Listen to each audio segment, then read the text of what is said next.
ضاقت نفسی بنور. جب آپ صلی اللہ علیہ وسلم نے مکۃ المکرمہ کی 13 سالہ زندگی کو چھوڑ کر مدنی زندگی یعنی مدینہ ہجرت فرمائی، یہ وہ زمانہ، یہ وہ تاریخ ہے کہ جہاں سے اللہ نے اسلام کو بے پناہ کامیابی دی ہے. اسلام کا جو بول بالا ہوا ہے، اسلام جو ساری دنیا کے اندر جو چمکا ہے، اسلام کی جو ترقی ہوئی ہے، اس کا نقطۂ نظر، اس کی بنیاد یہ ہجرت کا سفر ہے، سفر ہجرت. جو حضرات جانتے ہیں اسلام کی تاریخ سے، جنہیں تھوڑی بہت واقفیت ہے، کہ مسلمانوں نے ابتدائے اسلام میں، ابتدائے زمانے میں مکۃ المکرمہ کی 13 سالہ تاریخ میں، 13 سالہ زندگی میں کتنے مظالم کو اور کتنی تکالیف کو برداشت کیا ہے. یہ ایک اسلامی تاریخ جاننے والے سے کوئی ڈھکی چھپی بات نہیں. لیکن صحیح معنوں میں مسلمانوں کو جو کامیابی ملی ہے، جہاں اسلام نے ترقی کی راستے کھل گئے اور اسلام کے لیے ترقی کی منزلیں آسان ہو گئی، وہ بہترین تاریخ اور بڑی تاریخ ہے کہ جس کو تمام کے تمام اہل علم، اہل دانش، علماء، صلحاء، بلکہ تاریخ کا ایک چھوٹا سا طالب علم وہ بھی جانتا ہے کہ وہ سفر ہجرت سے اس کا آغاز ہے. سفر ہجرت یہ کب ہوا؟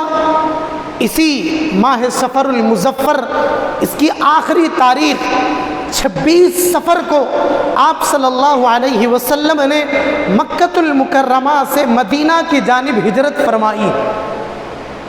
اس سے پہلے بہت سارے صحابہ کرام نے مدینۃ المنورہ ہجرت فرمائی، کبھی 2-3 کی شکل میں، کبھی 10-12 صحابہ کرام کی شکل میں، اور کبھی ایک بہت بڑی جماعت کی شکل میں.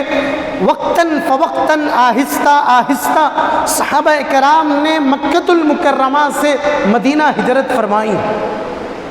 اللہ کے نبی صلی اللہ علیہ وسلم سے اجازت مل چکی.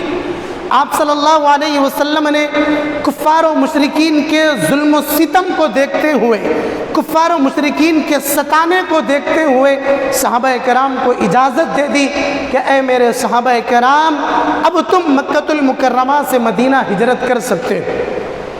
لیکن ہمیں اس چیز کو ذہن نشین رکھنا ہے کہ تمام صحابہ کرام نے، مسلمانوں نے اور آپ صلی اللہ علیہ وسلم نے مکہ سے مدینہ ہجرت کیوں فرمائی؟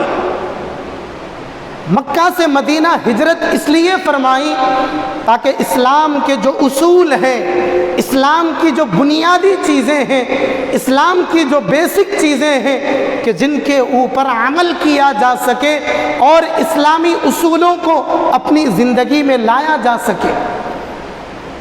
اور یہ تمام چیزیں مکۃ المکرمہ میں ناممکن تھی. اسلام کی ترقی ناممکن تھی. جہلا نے، مکہ کے ظالموں نے اور مکہ کے رؤساء نے، مکہ کے جہلا نے یہ مشکل کر دیا تھا کہ مسلمان نہ ترقی کرے، مسلمان نہ اسلام پر چلے، مسلمان نہ شریعت پر چلے، بلکہ آپ صلی اللہ علیہ وسلم کو بھی اتنا ستایا، اتنی تکالیف دی کہ مکہ میں رہتے ہوئے اسلامی تعلیمات پر عمل کرنا بے انتہا مشکل ہو چکا تھا.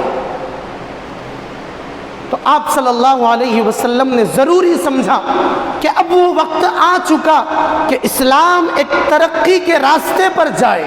اب وہ وقت آ چکا کہ مسلمان اپنی اسلامی تعلیمات پر عمل کرے. اب وہ وقت آ چکا کہ مسلمان اپنے اسلامی تشخص کو، اسلامی پہچان کو بنا سکے. ان ساری چیزوں کو مد نظر رکھتے ہوئے آپ صلی اللہ علیہ وسلم نے سفر المظفر کی 26 تاریخ کو مکۃ المکرمہ سے مدینہ ہجرت فرمائی. عزیزان گرامی، یہ ہجرت کا سفر، ہجرت کی تاریخ بہت ہی بہترین ہے، بہت خوبصورت ہے، اور اس ہجرت کے سفر میں تمام مسلمانوں کے لیے، امت مسلمہ کے لیے کئی سبق چھپے ہوئے ہیں۔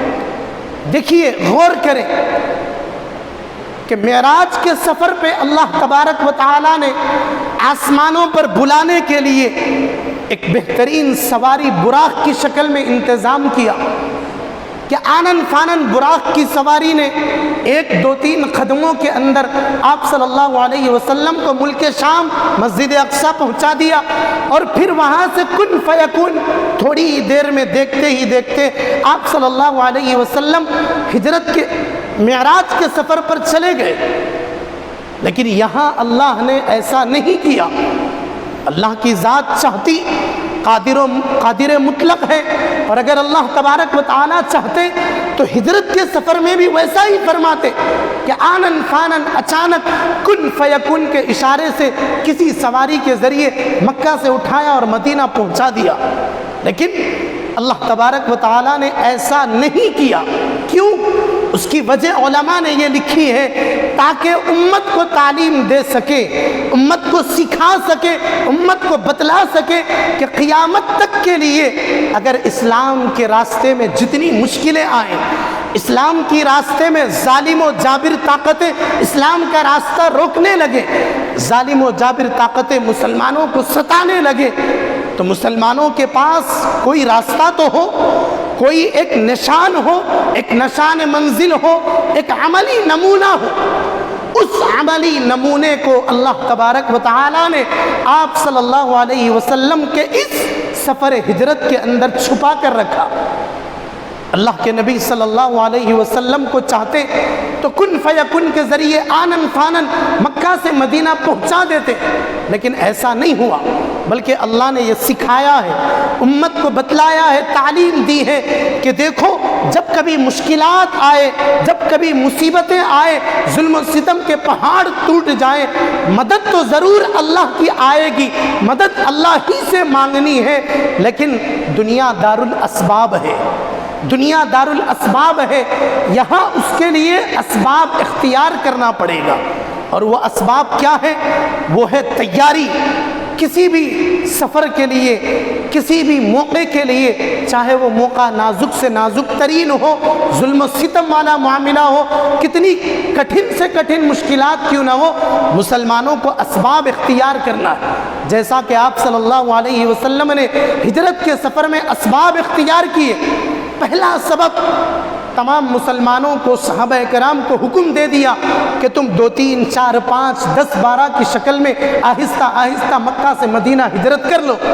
اور جب صحابہ کرام کی ایک بڑی تعداد چلی گئی، صحابہ کرام کی اچھی خاصی تعداد چلی گئی، تو اب یہاں مکۃ المکرمہ کے جو ظالم تھے، مکہ کا جو بڑا سردار ابو جہل تھا، اور اس جیسے دوسرے سرداروں نے اس بات کو محسوس کر لیا کہ آہستہ آہستہ مسلمان تو مکہ چھوڑنے لگے، اب مسلمانوں کی طاقت مدینۃ المنورہ میں جمنے لگی، اس بات کو محسوس کر لیا، تو ابو جہل نے اپنے تمام سرداروں کے ساتھ ایک میٹنگ بلائی، ایک مجلس بلائی، اور اس میٹنگ کے اندر انہوں نے بہت ساری چیزوں پر تبادلہ خیال کیا، بہت ساری چیزوں کو سامنے رکھا۔ ابو جہل کی اس میٹنگ کے اندر، ابو جہل کی اس اہم ترین میٹنگ کے اندر شیطان آ چکا، شیطان حاضر ہو گیا، ایک بوڑھے تجربے کار شخص کی شکل میں آ گیا۔ جب بھی کوئی سردار کوئی ایک مشورہ دیتا تو شیطان اس کے مشورے کو کاٹ دیتا۔ کسی نے مشورہ دیا کہ مسلمانوں کی طاقت کو توڑنا ہے، محمد عربی صلی اللہ علیہ وسلم کو روکنا ہے، تو تم انہیں کسی جگہ پر قید کر دو، بند کر دو۔ شیطان نے اس کی تدبیر کاٹ دی۔ کسی نے کہا مسلمانوں کی طاقت کو روکنا ہے، محمد صلی اللہ علیہ وسلم کو ہجرت سے روکنا ہے، تو تم ان کو اس زہر دے دو یا ان کو کوئی اور سزا دے دو۔ شیطان نے اس تجویز کو بھی کاٹ دیا۔ بالآخر بہت ساری تجویزیں آئی، بہت سارے مشورے دیے گئے، تمام لوگوں کے مشوروں کو شیطان نے کاٹ دیا، لیکن جب ایک کمبخت نے یہ مشورہ دیا کہ نعوذ باللہ آپ صلی اللہ علیہ وسلم کو قتل کر دیا جائے، قتل کر دیا جائے. بعد میں آپ صلی اللہ علیہ وسلم کے قبیلے والے دیت لینے پر مجبور ہو جائیں گے. اس رائے پر, اس مشورے پر شیطان نے اس کی ہاں میں ہاں ملا دی. بالآخر ابو جہل اپنے تمام سرداروں کے ساتھ تیار ہو گیا اور اس بات کو ٹھان لیا گیا, مان لیا گیا کہ ہمیں اب اللہ کے نبی صلی اللہ علیہ وسلم کو قتل کرنا ہے تاکہ مسلمانوں کی طاقت ختم ہو جائے.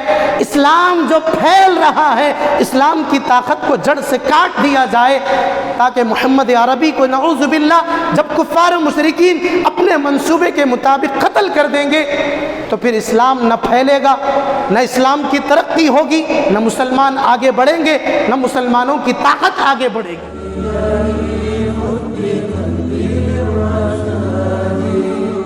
أشرقت نفسي بنور من فؤادي حينما رددت يا رب